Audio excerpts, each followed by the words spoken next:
2 Chronicles 36. And the people of the land took Jehoahaz, son of Josiah, and made him king in Jerusalem in place of his father. Jehoahaz was 23 years old when he became king, and he reigned in Jerusalem 3 months. The king of Egypt dethroned him in Jerusalem, and imposed on Judah a levy of 100 talents of silver and a talent of gold.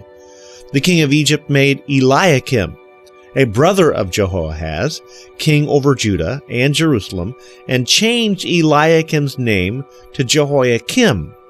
But Necho took Eliakim's brother Jehoahaz and carried him off to Egypt. Jehoiakim was 25 years old when he became king, and he reigned in Jerusalem 11 years. He did evil in the eyes of the Lord his God.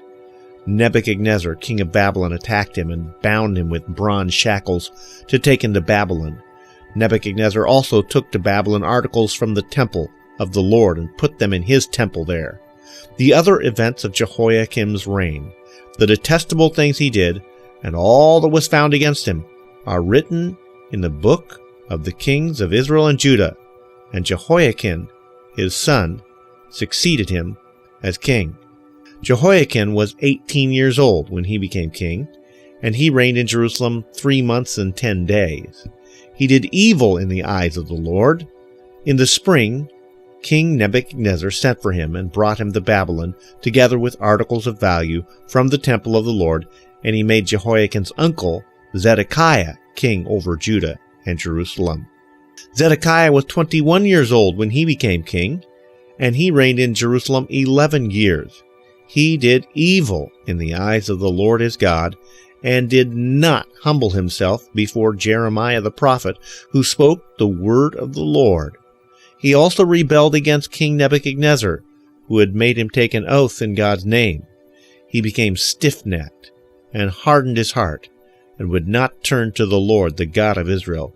Furthermore, all the leaders of the priests and the people became more and more unfaithful, following the detestable practices of the nations and defiling the temple of the Lord, which he had consecrated in Jerusalem. The Lord, the God of their ancestors, sent word to them through his messengers again and again, because he had pity on his people and on his dwelling place.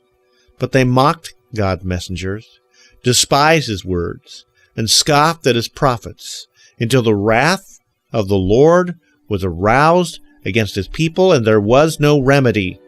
He brought up against them the king of the Babylonians, who killed their young men with the edge of the sword in the sanctuary, and spared neither young man nor young woman, the elderly or the aged. God gave them all into the hands of Nebuchadnezzar.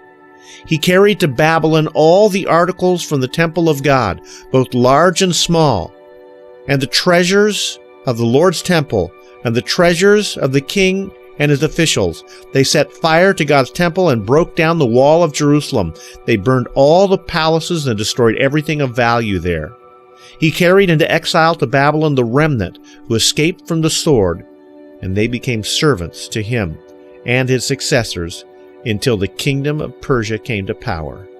The land enjoyed its Sabbath rests.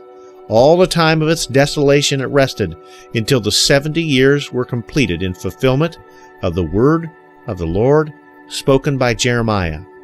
In the first year of Cyrus king of Persia, in order to fulfill the word of the Lord spoken by Jeremiah, the Lord moved the heart of Cyrus king of Persia to make a proclamation throughout his realm, and also to put it in writing. This is what Cyrus king of Persia says: "The Lord, the God of heaven, has given me all the kingdoms of the earth, and he has appointed me to build a temple for him in Jerusalem and Judah. Any of his people among you, may the Lord their God be with them. Let them go up."